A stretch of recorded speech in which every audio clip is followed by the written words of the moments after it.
한 정권은 자신의 지배력을 과시하기 위해 어디까지 갈 수 있을까요? 1100명이 넘는 북한 주민들이 우크라이나 전장의 혼돈 속으로 사라졌습니다. 그들은 군인, 노동자, 그리고 정보 요원으로서 자신들이 선택하지 않은 분쟁에 보내졌습니다.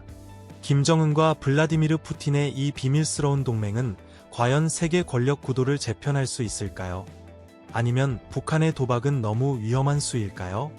그리고 두려움 속에 침묵하며 진실과 단절된 채 남겨진 가족들에게는 어떤 일이 벌어지고 있을까요? 북한의 우크라이나 전쟁 참전이라는 엄청난 도박 뒤에 숨겨진 충격적인 인명피해의 진실을 저희와 함께 파헤쳐 보겠습니다. 1. 배경 상황 정치 체제는 매우 다르지만 북한과 우크라이나는 놀라울 정도로 깊은 역사적 관계를 공유합니다. 1991년 소련 붕괴 후 우크라이나는 상당한 핵 전문 기술을 물려받았고 핵 능력에 집착하던 북한은 구소련 과학자들과의 협력을 모색했습니다. 하지만 이 관계는 2022년 7월 북한이 우크라이나 동부의 분리주의 공화국인 도네츠크 인민공화국과 루한스크 인민공화국을 승인하면서 우크라이나가 단교를 선언하며 틀어졌습니다. 우크라이나 전쟁은 세계 강대국들이 영향력을 다투는 대리전이 되었습니다. 러시아의 침략으로 우크라이나는 생존을 위해 싸우고 있고 미국과 나토 같은 동맹국들은 필수적인 지원을 제공하고 있습니다.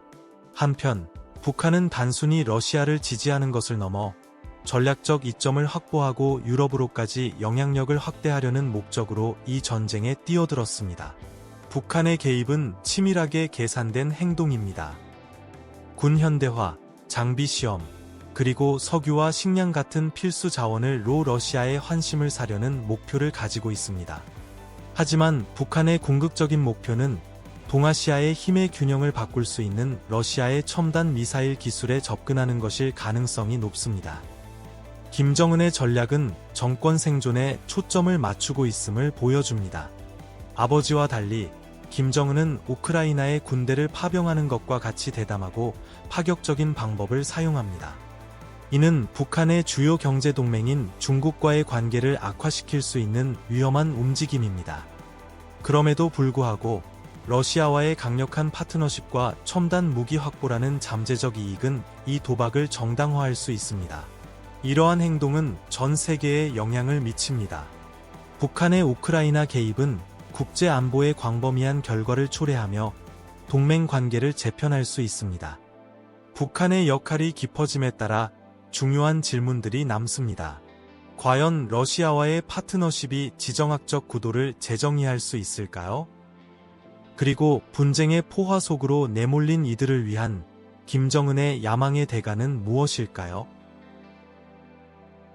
이 북한의 우크라이나 전쟁 개입. 북한은 우크라이나 국경 근처 러시아 쿠르스크 지역에 10,000명이 넘는 병력을 배치하며 진행 중인 분쟁에서 러시아와의 동맹 관계가 깊어지고 있음을 보여주었습니다. 이 대규모 파병은 러시아의 전쟁 노력을 지원하려는 북한의 의지를 강조합니다. 하지만 그 대가는 혹독했습니다. 1,000명이 넘는 북한군이 우크라이나의 미사일 공격, 드론 공격, 그리고 훈련 중 사고로 부상을 입었습니다. 대한민국 군 관계자는 최근 전투에서 약 1,000명의 손실이 있었다고 보고했지만 구체적인 숫자는 밝히지 않았습니다.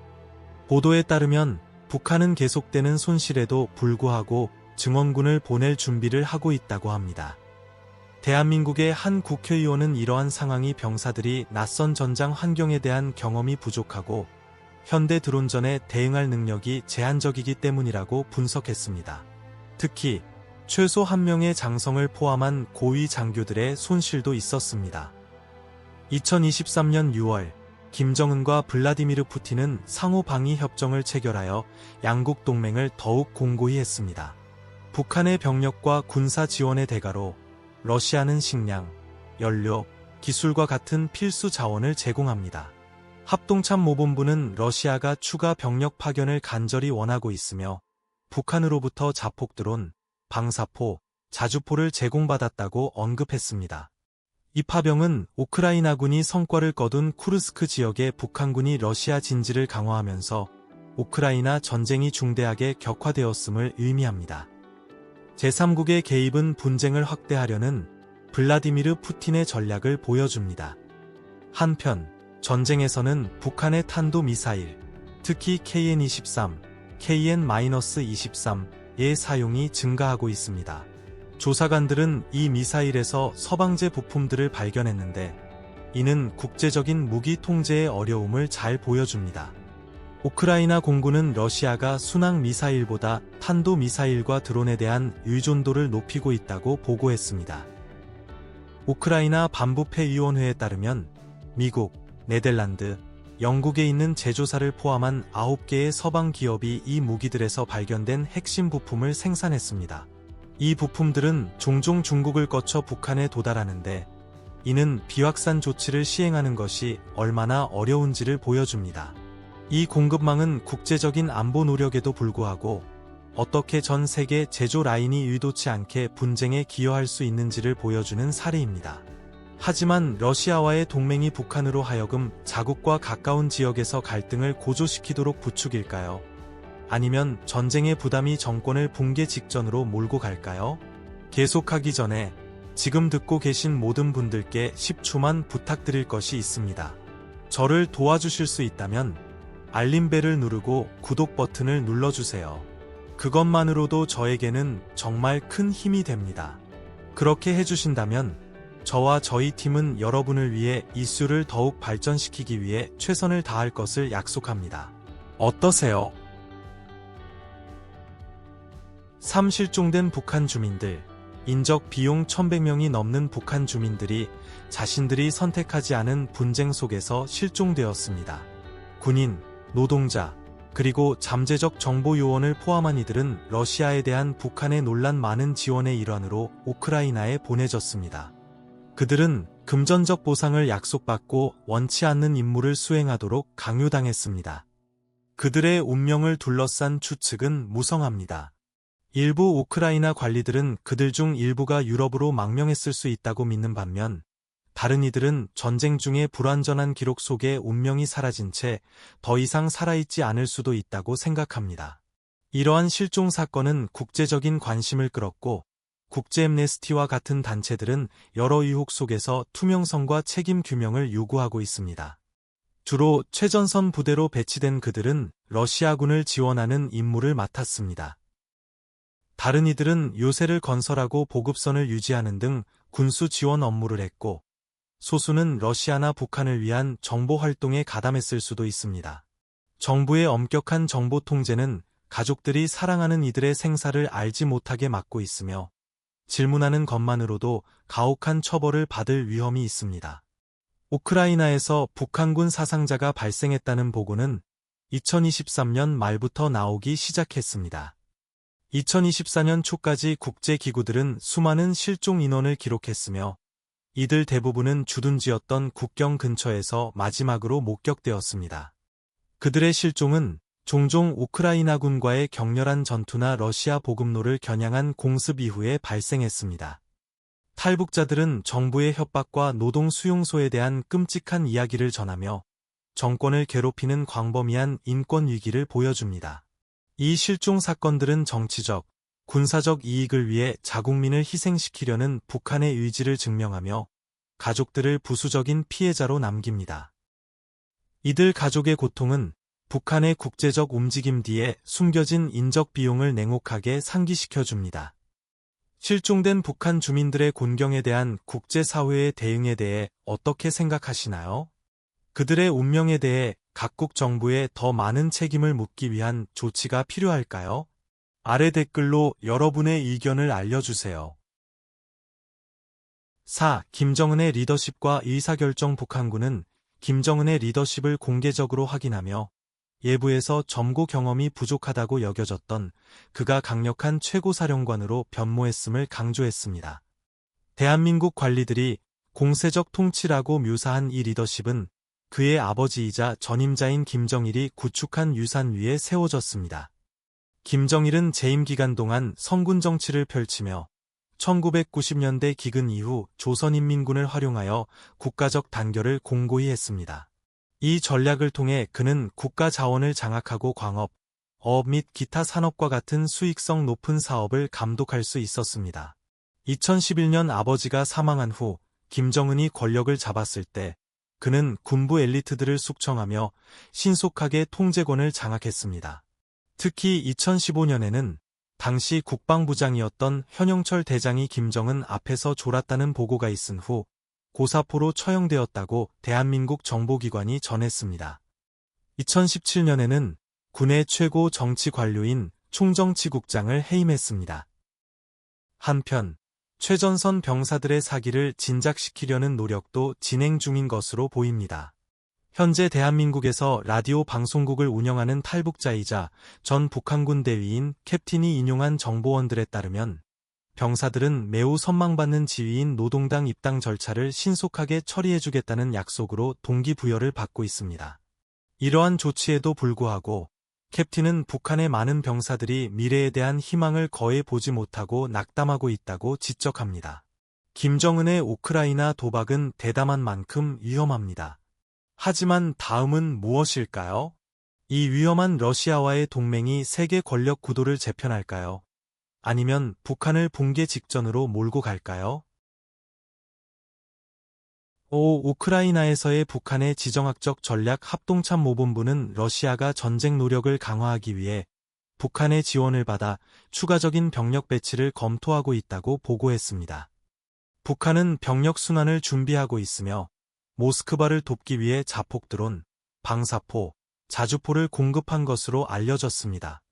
이 상황은 러시아가 우크라이나군이 영토를 확보한 쿠르스크 국경 지역에서 증원군을 얻기 위해 동맹국에 의존하면서 우크라이나 분쟁이 중대하게 격화되었음을 보여줍니다. 분석가들은 이를 제3국을 개입시켜 전쟁을 확대하려는 블라디미르 푸틴의 전략의 일부로 보고 있습니다. 미국과 대한민국 관리들은 약 12,000명의 북한군이 이미 러시아를 지원하기 위해 배치된 것으로 추정합니다. 북한은 포탄, 대전차 로켓, 기계화 차량을 포함한 10,000개 이상의 군수품 컨테이너를 보낸 것으로 알려졌습니다. 대한민국의 합참은 북한이 우크라이나 전쟁을 군사 능력 현대화에 이용하고 있을 수 있으며 이는 미래에 이 지역의 안보 위험을 증가시킬 수 있다고 지적했습니다. 볼로디미르 젤렌스키 우크라이나 대통령은 쿠르스크 지역에서 3,000명이 넘는 북한군이 사망하거나 다쳤다는 미확인 보고를 인용하며 북한의 추가 지원 위험에 대해 경고했습니다. 지난달 우크라이나는 안보 협력을 강화할 계획을 발표했지만 세계적인 무기 수출국임에도 불구하고 대한민국은 키이우에 무기를 제공하는 것을 거부했으며 이는 윤석열 전 대통령에 의해 재확인된 입장입니다. 북한은 개입 사실을 인정하지 않았지만 미국과 동맹국들이 러시아와의 협력 관계를 왜곡하고 있다고 비난했습니다. 최근 성명에서 북한 외무성은 서방 국가들의 도발적인 비난이라고 묘사한 것을 규탄했습니다. 우크라이나의 동맹국들은 북한의 군대 철수를 포함하여 러시아에 대한 지원을 중단할 것을 촉구했습니다. 대한민국의 합참은 북한이 추가 병력과 첨단 무기를 보낼 준비를 하고 있다는 징후를 밝혔습니다. 최근 선정물에는 240mm 방사포와 170mm 자주포가 포함된 것으로 알려졌습니다. 국제사회는 이 전쟁에 어떻게 대응했으며 이는 세계 외교의 미래에 무엇을 의미할까요? 계속 지켜봐 주십시오. 6. 국제사회의 대응. 북한의 우크라이나 개입은 북한이 자국 지역에서 더 공격적인 태도를 취하도록 부추길 수 있으며 이는 대한민국과 일본이 방어력을 강화하도록 자극할 것입니다. 결과적으로 태평양의 미군은 주둔을 강화하여 긴장을 더욱 고조시킬 수 있습니다. 한편 북한의 러시아 지원은 유럽에서 나토의 전략에 중대한 도전을 제기합니다. 분석가들은 이 동맹이 다른 권위주의 정권들이 대리전에 참여하도록 장려하여 위험한 선례를 남길 수 있다고 경고합니다. 윤석열 대한민국 대통령은 최근 서울에서 열린 국무회의에서 북한과 러시아 간의 군사협력이 세계 안보에 심각한 위협이라고 설명하며 이 위협의 심각성을 강조했습니다. 이러한 우려는 우크라이나의 북한군 배치가 예상보다 빠르게 진행되고 있다는 대한민국 정보기관의 보고에 의해 뒷받침됩니다. 옌스 스톨텐베르그 나토 사무총장은 이것이 러시아의 불법적인 우크라이나 침공 이후 형성된 모스크바와 평양 간의 정치적, 군사적 파트너십이 깊어지고 있다는 증거라고 강조했습니다. 처음에 크렘린궁은 북한군 개입 보도를 조작된 것이라고 일축했지만 블라디미르 푸틴 러시아 대통령은 나중에 전면적인 부인을 삼가며 그러한 배치가 상호 방위 협정의 범위 내에 있다고 강조했습니다. 반면 중국은 인내심을 잃어가고 있는 것으로 보입니다. 만약 북한의 행동이 역효과를 낳는다면 중국은 지원을 줄여 북한의 입지를 더욱 압박할 수 있습니다. 동시에 북한에 대한 러시아의 요구 증가는 이미 제한된 자원을 더욱 압박하여 국내 문제를 악화시킬 수 있습니다. 만약 북한이 이 분쟁에서 성공적으로 벗어난다면 첨단 군사 기술과 중요 자원에 대한 접근권을 확보하여 국제 분쟁에서 더 두드러진 역할을 하려는 의지를 보여줄 수 있습니다. 그러나 그러한 야망에는 상당한 위험이 따릅니다. 강화된 제재와 증가하는 사상자는 내부 불만을 야기하여 정권의 권력 기반을 약화시키고 잠재적으로 지역을 불안정하게 만들 수 있습니다. 여러분은 북한과 러시아의 동맹 강화가 세계 안정에 더 큰 위협이 된다고 생각하시나요? 아니면 내부적인 도전이 결국 북한의 야망을 약화시킬 것이라고 생각하시나요? 아래에 여러분의 생각을 공유해 주시고 더 흥미로운 내용을 발견하기 위해 채널 구독과 팔로우를 잊지 마세요. 7러시아 내 사회경제적 영향 분쟁이 시작된 이래로 김정은 북한 국무위원장은 서방의 제재와 전쟁 경제의 압박으로 악화된 심각한 경제 침체에 직면해 있습니다. 한편 러시아는 특히 가장 가난한 지역에서 병사들을 모집하기 위해 재정적 인센티브를 활용하고 있습니다. 군인 월급은 평균 소득의 최대 5배에 달할 수 있으며 전사자 가족은 상당한 보상금을 받는데 이는 많은 사람들에게 인생을 바꿀 만한 금액입니다. 경제학자 블라디슬라프 이노프는 군 복무 1년 후 사망한 군인의 유가족이 약 2억 2,400만 원을 받을 수 있으며 이는 그가 평생 민간인으로 벌 수 있는 돈을 훨씬 뛰어넘는 금액이라고 추정합니다. 추가적인 수당과 보험 혜택은 군 복무의 뚜렷한 재정적 매력을 더욱 강조합니다. 이러한 경제 전략은 러시아 사회의 광범위한 변화를 반영합니다. 국경 없는 이 사회는 작년 중반까지 군인 가족에게 지급된 보상금이 총 약 42조 원, 30억 달러에 달하는 것으로 추산하며 전쟁이 러시아 경제와 문화에 미치는 광범위한 영향을 보여줍니다. 군비 지출은 소련 붕괴 이후 최고 수준으로 급증하여 일자리와 높은 임금을 제공하는 군수 산업을 쉬지 않고 가동시키고 있습니다. 일부 빈곤 지역에서는 사망 보상금이 꾸준한 신병 모집의 대가로 재정적 구제를 제공하는 중요한 경제적 수단이 되었습니다. 군 복무에 대한 인식도 바뀌었습니다. 한때 선택의 여지가 거의 없는 비숙련 남성들의 차선책으로 여겨졌던 입대는 이제 더 높은 소득뿐만 아니라 높아진 사회적 지위도 제공합니다. 영웅의 시간과 같은 프로그램은 참전용사들을 정부 역할에 맞게 훈련시키고 학교는 전사자들의 전기와 개인 유품으로 장식된 상징적인 빈 책상으로 그들을 기리며 교실을 기념관으로 변화시키고 있습니다. 공식 데이터에 따르면 러시아의 빈곤 수준은 1995년 이후 최저 수준이며 이는 부분적으로 이러한 전쟁 주도적 역학 관계 때문입니다. 우크라이나 분쟁은 기꺼이 싸우려는 사람들의 삶을 재편하여 경제적 기회와 애국적 서사를 혼합하고 러시아 사회 내에서 군 복무를 재정의했습니다. 하지만 이러한 변화는 지속적인 해결책일까요? 아니면 위험한 도박일까요? 북한군의 약점과 이 세계적인 분쟁에서 그 약점들이 왜 그 어느 때보다 중요한지 깊이 파고들어 보겠습니다.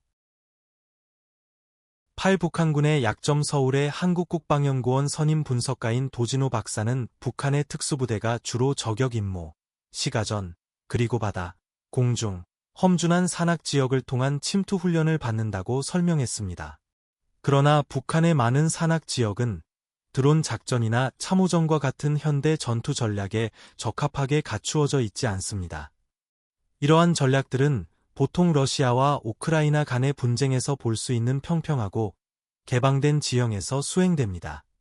더욱이 도 박사는 팬데믹 기간 동안 북한이 특수부대를 중국과의 국경에 있는 경비초소에 2년이라는 장기간 동안 재배치하여 그들의 표준 훈련 일정을 심각하게 방해했다고 지적했습니다. 이러한 어려움을 가중시키는 것은 북한군의 성급한 배치가 러시아군에 완전히 통합되기까지 상당한 시간이 필요할 수 있다는 대한민국 정보 관리들의 지적입니다. 보고에 따르면 이들 부대는 포문 여러나 일치로와 같은 제한된 수의 기본적인 러시아 군사 용어만 배운 채 최소한의 준비만 하고 전투에 투입되었다고 합니다. 현재 대한민국에 거주하는 전 북한군 상사를 포함한 전문가들은 이 언어 장벽이 전장에서 심각한 의사소통 문제를 야기할 수 있다고 경고했습니다. 북한에게 전장은 단순히 힘의 시험장이 아니라 약점을 드러내는 곳입니다. 하지만 이러한 명백한 결함에도 불구하고 김정은은 왜 그의 군대를 이렇게까지 밀어붙이는 것일까요? 구북한 파병의 동기 북한에 경쟁하는 수많은 가정을 생존의 벼랑 끝으로 내몰았습니다. 이러한 상황에서 우크라이나에 파병된 군인들에게 약속된 높은 군인 월급과 보너스는 빈곤에 갇힌 사람들에게 드문 생명주로 떠올랐습니다. 러시아는 새로운 병사를 모집하기 위해 가장 낙후된 일부 지역에서 평균 소득의 최대 5배에 달하는 매력적인 급여를 제공합니다. 그러나 이 급여의 상당 부분은 북한 정부에 의해 착복될 것으로 예상됩니다. 그럼에도 불구하고 나머지 금액은 일반 병사들과 그 가족들에게는 상당한 액수입니다. 약 12,000명의 북한군이 우크라이나에 파병되었으며 많은 이들이 군 복무가 가져다 줄 수 있는 재정적 기회에 이끌렸습니다. 하지만 이 기회의 대가는 비쌉니다. 병사들은 종종 혹독한 환경을 견디고 엄청난 위험에 직면하며 이름 없는 전쟁의 희생자가 될 위험을 감수합니다. 그들의 가족에게는 수입이 생존을 의미할 수 있지만 병사들에게 이 경제적 구원은 종종 궁극적인 대가를 요구합니다. 이 주목받는 세계 분쟁에 대한 북한의 개입은 국제 무대에서 중요한 세력으로 자리매김하려는 더 넓은 전략의 일부입니다. 이 도박은 우크라이나 이상의 의미를 지니며 힘과 존재감을 과시하려는 시도입니다. 러시아에게 북한군의 유입은 전쟁 노력을 강화시켰습니다. 동시에 크렘린궁은 특히 빈곤 지역 시민들을 위해 군 복무를 인생을 바꾸는 직업 선택으로 재포장했습니다. 증가된 군비 지출은 지역 경제를 활성화시켜 실업과 빈곤을 줄였지만 이러한 군사 의존적 성장은 장기적인 지속 가능성에 대한 시급한 질문을 제기합니다. 김정은에게는 그 판돈이 어마어마합니다. 이 파병은 경제적, 정치적, 그리고 개인적인 생존을 위한 다차원적인 싸움을 의미합니다. 한 지도자의 결정과 그의 병사들의 희생이 세계가 이제 막 이해하기 시작한 방식으로 글로벌 분쟁의 역학을 재편하고 있습니다. 오늘 영상이 즐거우셨다면 좋아요를 눌러주시고 채널 구독도 잊지 마세요. 여러분의 지원은 저희에게 큰 힘이 됩니다. 지금 화면에 나타나는 비디오를 클릭해보세요. 이 콘텐츠도 분명 마음에 드실 겁니다. 저희 채널에서 다음에 다루었으면 하는 국가에 대해 아래의 댓글로 남겨주세요. 시청해주셔서 정말 감사합니다. 다음 영상에서 뵙겠습니다.